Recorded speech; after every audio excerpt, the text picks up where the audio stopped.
बाहर निकलकर अब ये है न्यूज रूम का मंजर जो हम आपको दिखा रहे हैं, जहां पर सुबह से, जैसे कि आप सब जानते हैं, 89 स्वदेश की 2 साल पूरे होने पर और तीसरे साल की छलांग मारने की खुशी में हम ये जश्न मना रहे हैं। और इस जश्न का मेन इवेंट, जहां पर हम बाजार की क्लोजिंग तो करेंगे, लेकिन वो भी बेहद खास मेहमान के साथ। मेरे साथ, जैसा कि आप देख सकते हैं, टाइम्स के एमडी सीईओ एम के आनंद और ईटी नाउ स्वदेश के प्रबंध संपादक निकुंज डालमिया हमारे साथ जुड़े हुए हैं।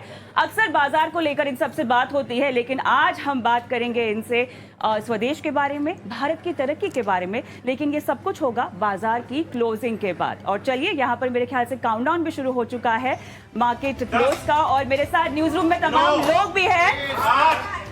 6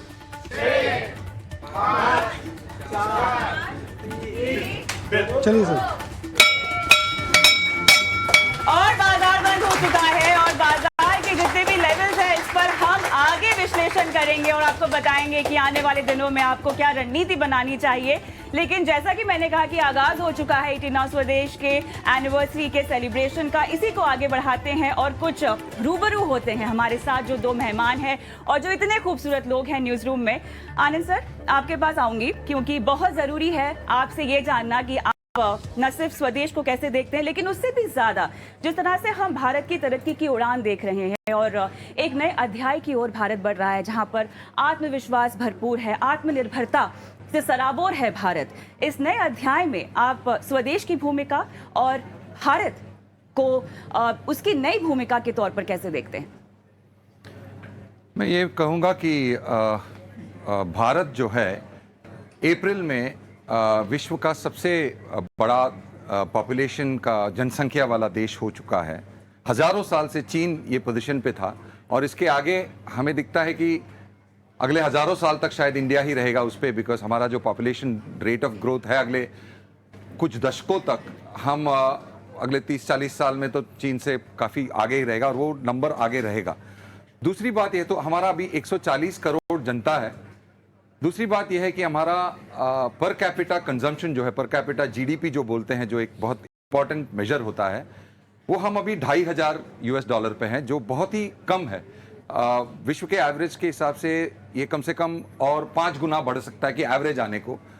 बड़े बड़े पश्चिम देश 40-50 हज़ार dollar per capita per year होता है और चीन अभी 12.5 पे है। तो माने सिंपल ग्रोथ के हिसाब से आप देखो तो इंडिया का कम से कम 5 गुना ग्रोथ ऑलरेडी बचा हुआ है, वो भी विश्व का सबसे बड़ा जनसंख्या लेके, और वो चलते रहने वाला है। ये दोनों चीजों को पकड़ के आप देखोगे कि हमारा जो इकोनॉमी है वो इस करंट लेवल से एक ऐसे लेवल पे जाएगा जो हम आज यहाँ पे बैठ के हम उसका विश्वास नहीं कर सकते, क्योंकि हम बहुत साल से, पिछले बहुत सालों से एक गरीब देश, एक पिछड़ा देश, एक थर्ड वर्ल्ड कंट्री के हिसाब से हमारे उम्र के लोग तो कम से कम वही समझते हैं कि भाई ये पहुंच ही नहीं सकते।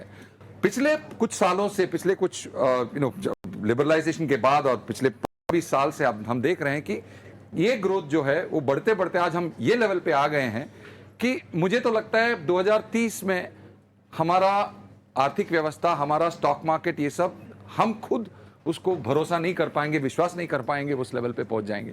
आज के दिन पे सेंसेक्स हमारा जो है 65,000 पे है। मेरे हिसाब से तो मैं बोल रहा था निकुंज को कि ये कम से कम 1.5 लाख पे होगा 2030 में।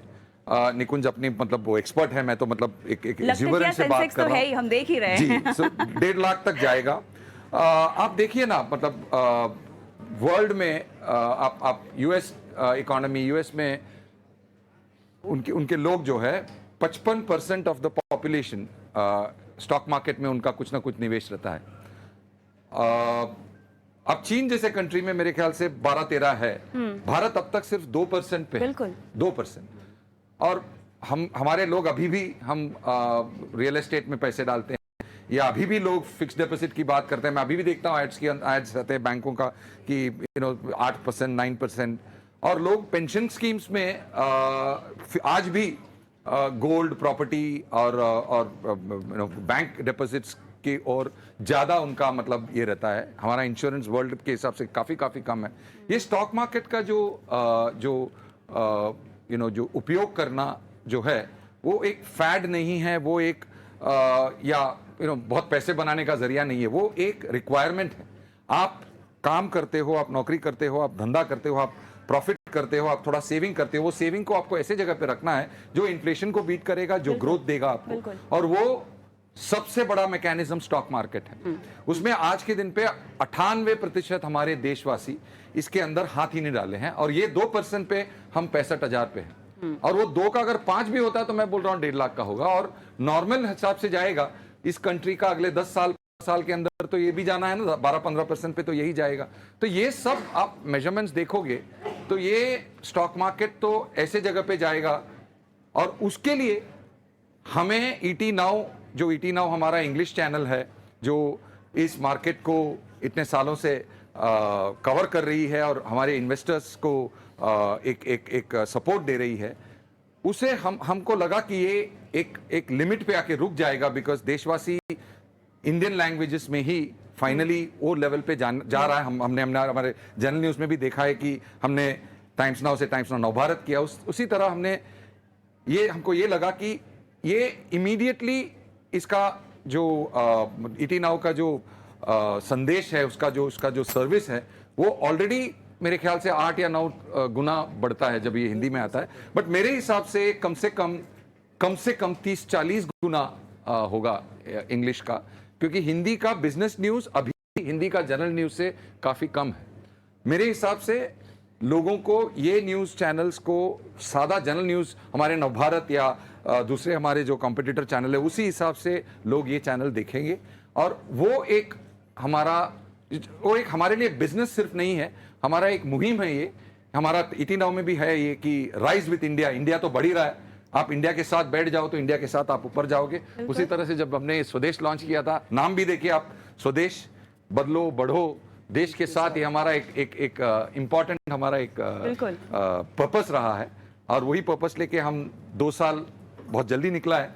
बट मैं सोच रहा हूँ कि भाई अगले 3, 4, 5 साल, 10 साल में ये कहाँ पे पहुंचेगा, वो आप लोगों के हाथ में है। तालियां। तो आपने जो कहा उसका लबोलुबाब दर्शकों को बताना चाहूंगी, और वो बस शायरी की 2 लाइनों के जरिए बताना चाहूंगी। उसके बाद मैं डालमिया जी के पास जाऊंगी और उनसे भी कुछ बातें होंगी, लेकिन कहना ये चाहती हूँ कि कौन कहता है आसमान में सुराख नहीं होता, कौन कहता है आसमान में सुराख नहीं होता, एक पत्थर तो तबीयत से उछालो यारो। चलिए आपके पास आऊंगी निकुंज की नजर भारत की नई करवट पर और ईटी नाउ स्वदेश पर। देखिए, आज 2 साल हो रहे हैं। 2 साल को अगर आप महीनों में कन्वर्ट करें, और आप दिनों में कन्वर्ट करें, और आप घंटों में कन्वर्ट करें, तो कोइंसिडेंस की बात है कि आज ईटी नाउ स्वदेश को 18,000 घंटे हो रहे हैं। अब 18 का जो नंबर है वो इम्पॉर्टेंट है। 18 में हम कहते हैं हम अडल्ट हो जाते हैं। 18 में हमने वो कर दिखाया जो दूसरे चैनलों ने 18 साल में नहीं करा है। सो स्वदेश ने 18,000 घंटों में वो करा है जो कई दूसरे चैनलों ने 18 सालों में नहीं करा है, और इसका सबसे प्रमुख कारण है लोगों का विश्वास। इसका सबसे प्रमुख कारण है हमारे सीईओ साहब। जब इस चैनल की हम प्लानिंग कर रहे तो हमारे एम के आनंद साहब का कहना था, भैया एक ये आइडिया है कि हम इसको मुहिम बना सकते हैं, can this idea transform lifes. और आई थिंक आज हम उसी कगार पर बैठे हैं जहां पर हम लोगों की ज़िंदगियां बदल रहे हैं। गर्व के साथ, फ़ख्र के साथ हम लोगों को बता सकते हैं कि हमने लोगों की ज़िंदगियां बदली हैं, और यह एक शुरुआत है। यह एक रेवोल्यूशन नहीं है, ये एक एवोल्यूशन है। रेवोल्यूशन तो क्या जल्दी आके ख़त्म हो जाता है, एवोल्यूशन के अंदर आप इवॉल्व करते हैं।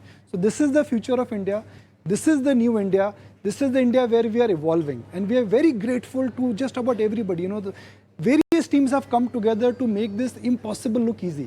जो आज 2 साल का जो सपना है, यह एक हकीकत को बयान करने के लिए कई लोगों ने हमें सपोर्ट करा है। सेल्स ने सपोर्ट करा है, एचआर ने सपोर्ट करा है, रवि कौशिक, विक्रम, कितने लोगों ने सपोर्ट करा है। तो उन सबका बहुत बहुत शुक्रिया, और हमारे व्यूवर्स का शुक्रिया जो हमें प्यार मिलता है, अपनापन मिलता है, जो हमें प्रोत्साहन मिलता है। कविता जी, आपके साथ जो शो करते हैं, I think it is more than the dream come true. सपने लोग कहते हैं कि ख़त्म हो जाते जब सुबह उठते हैं, मगर मैं चाहूँगा जो हमारा सपना है इसमें हम इसको एंजॉय करते रहे, कभी उठे नहीं।